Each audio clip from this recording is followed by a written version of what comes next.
Since Avengers Endgame, Marvel's output has exploded. More films, more series, more stories than ever before, but lately, fans have noticed a change. Fewer releases and longer waits. So why is Marvel slowing down the MCU when the idea we're all having is that it needs to start improving? Well, Kevin Feige, president of the MCU, actually took to an interview and talked about how the solution to Marvel's problem might in fact be slowing things down.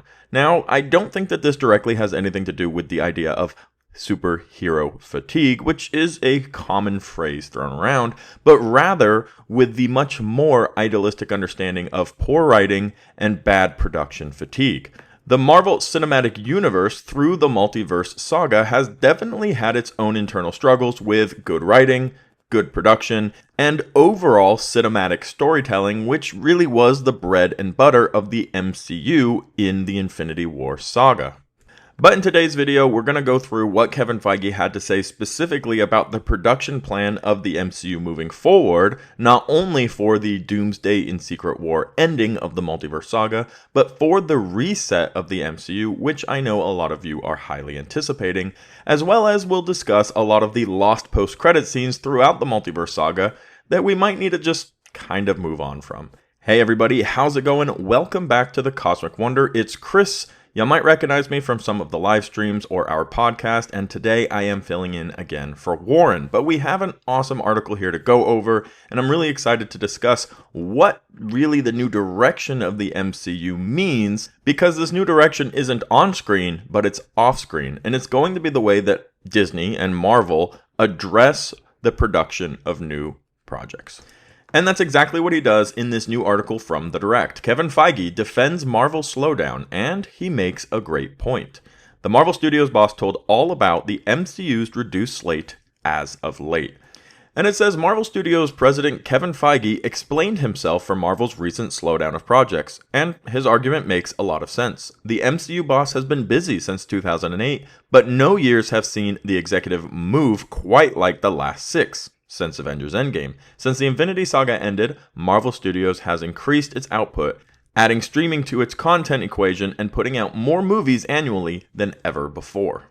Now this is where we can dive very deeply into the superhero fatigue. What's wrong with Marvel movies? Is it bad writing? Is it we're just tired of these stories? And genuinely, we'd love to hear your guys' thoughts down below, and it will probably be included in our podcast because this will be something that we discuss. So jump down into the comments section and let us know what you think in regards to superhero fatigue or simply bad writing fatigue.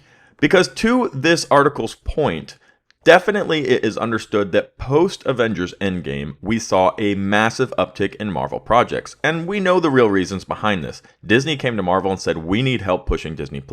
You need to be putting out so many shows a year and so many movies a year so we can have content for Disney+. Not to mention that COVID was going on or ending. You had the writer strikes, you had the actor strikes, and then of course a strung out president, Kevin Feige, had his finger in every single project, but wasn't fully present for any of them. One of the biggest changes that Marvel has made moving into this new era, the final of the multiverse saga, and of course the reboot, is that Kevin Feige now does not oversee any of the Marvel television projects. He is solely focused on the movies, and as he's about to explain in this article, they're slowing down the movies so that they can come up with something better. He states specifically, I do think a slowdown is in order, explaining that he believes the studio was overzealous in releasing double the amount of hours of stories in the last 5 years than they did in the previous 12 years. Now, a lot of this has come from the studio listening to the fans. The issue isn't too many projects. The issue is too many projects has caused a massive downtick in quality. And I need to watch all of this Disney Plus stuff, which is fine, except the quality of the Disney Plus stuff is also pretty abysmal. When you consider that Loki and the WandaVision projects were extremely well received because the quality was so high, granted those were some of the earlier projects, but when you look back to Loki, for example, it's a lot of people's favorite project in the MCU, not just Disney Plus project. It's a top 5 project and moment for the MCU for a lot of people because the quality is there, the characters are there that we care about, and they tell a whole story that connects to the MCU. However, when comparing to some of these other less important Disney Plus projects, people look at them a little bit more like homework, or I have to get through these vegetable episodes in order to enjoy the meat and potatoes, which are the big reveals to the MCU. Now, the entire Kevin Feige quote, in an essence, covers the question, what about all of the people who are concerned building into Doomsday and Secret Wars without enough movies to tell that story? And all of these different quotes and snippets of the quotes that we've talked about up to this point are embodied in this one statement, where Kevin Feige very confidently stands up for the projects that will be coming and the story that will be told. He states, well, Spidey is next year. I don't know. I mean, I know what the story of Avengers is, so it feels like enough to me. You know, we've talked about the overexpansion before, of being overly zealous to tell double the amount of hours of stories in the last 5 years than we did in the previous 12 years. I do think a slowdown, which we've already started to do in TV and are now doing in the movies, is in order. I love the idea that there's Fantastic Four now, there's Spider-Man Brand New Day, and then there's Avengers Doomsday a year from now, and a year and a half from now. I think that's okay. I think it's okay to let people miss you in the theaters for a little while before coming back in a big way.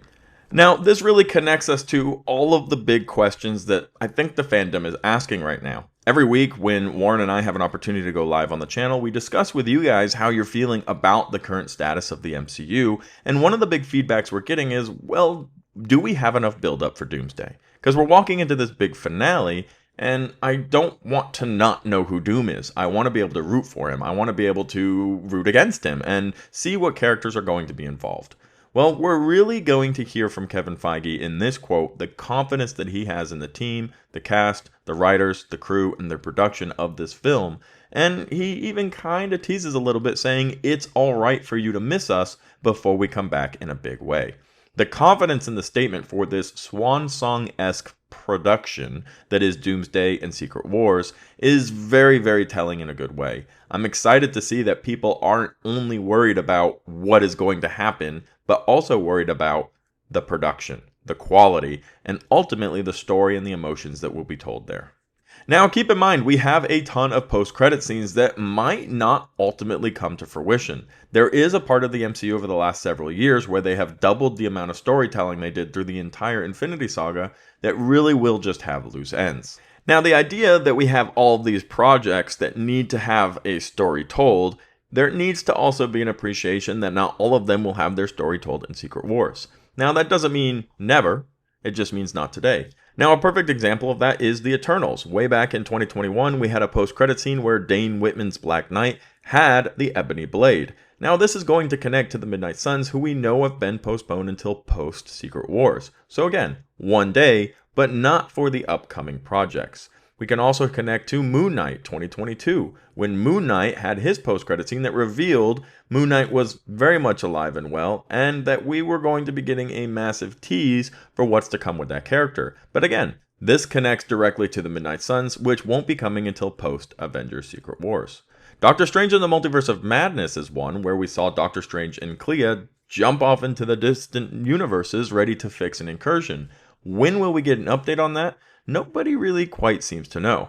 There is a proposed secret Marvel project that could potentially be coming out between Doomsday and Secret Wars, and many people think that could be Doctor Strange 3, but it's also possible we'd be getting an update for this in Doomsday or in Secret Wars, although I'm sure many of you would agree it would be great to get a Doctor Strange 3, considering how important he will be from all the Multiverse of Madness and Incursion stuff. Then, of course, in Shang-Chi, also 2021, we had an introduction of Shang-Chi to some of the Avengers and to Wong, and we were learning a little bit about the beacons that the rings were putting off. Now, this could easily be retconned from Kang Tech, which many of us speculated it would be, to Doom Tech, especially since we just got the first Avengers Doomsday official synopsis, which confirmed Doom not only was going to be an engineer and a tech wizard, but an actual sorcerer as well, which would be a perfect explanation for the rings, which are both technology and sorcery. Now, in 2021, we also received the Eternals post-credit scene with Star Fox. Where will this come back into play and into fruition? Again, probably post-Secret Wars and Doomsday. This won't be something that we should expect to see prior. Although the Celestial Tiamat was brought back into the MCU, I don't think we'll be seeing the Eternals until the future post-Secret Wars. Thor Love and Thunder 2022 introduced Hercules. Now, where will Hercules fit in when we only have a handful of movies leading into the finale of the multiverse saga? This could be one that would potentially be post-Secret Wars, but you could also see this fitting itself in somehow into the Doomsday and Secret War storyline. The issue, and the reason why we're going over all of these post-credit scenes, is the topic of today's video was slowing down the MCU. So where does Hercules fit in terms of his introduction, his story, going after Thor, ultimately probably becoming friends with Thor? It's very hard to see anywhere where this will fit prior to the end of Secret Wars, unless it is in the future, and we have heard rumors that Chris Hemsworth actually will not be done with Thor and will be one of the characters that survives into the future of the MCU. And one of the biggest question marks, Ant-Man and the Wasp: Quantumania 2023, where we saw the Council of Kangs, and of course the three big characters who were all getting all rallied up to start taking out the Avengers. We know the Kang storyline has had a massive issue, massive wrench thrown into the works, and the assumption, and certainly the hope for most of us, is that we will see Doom take care of the Kangs, hopefully on screen, demonstrating his power. Now, there are a lot of theories around whether or not that will be because Kang stole Doom's tech, or Doom is mad at Kang and goes and wipes out Kang and then takes his tech. What the exact story is, in fact, we're not even 100% sure this will be an on-screen event. We certainly hope so, because I think all of us believe Kang needs a little bit of due process and an opportunity to say goodbye beyond the TVA claiming that they're the reasons that Kang doesn't exist anymore. One of the biggest problems from this overproduction of MCU films from the last several years are these post-credit scenes and these endings, but the reality of it is, now the MCU and Kevin Feige have admitted, hey, we're slowing down, that just means these projects are going to be pushed to a later date. And hopefully, the Midnight Suns, the Eternals, the new Guardians of the Galaxy, and a lot of these characters who we have been introduced to through the MCU's new movies, through Disney Plus, through post-credit scenes, will all have an opportunity in the new MCU, the reset, to rebuild and recreate new stories. But let me know in the comment section down below as well, now that we've gone through some of these, which will you hope have a pre-Secret War storyline, and which of these are you fine waiting until after Secret Wars, like with the Midnight Suns, to have a full and true story told. Thank you so much for watching till the very end of the video. Be sure to check us out on all of our socials, and of course share your thoughts in the comment section down below.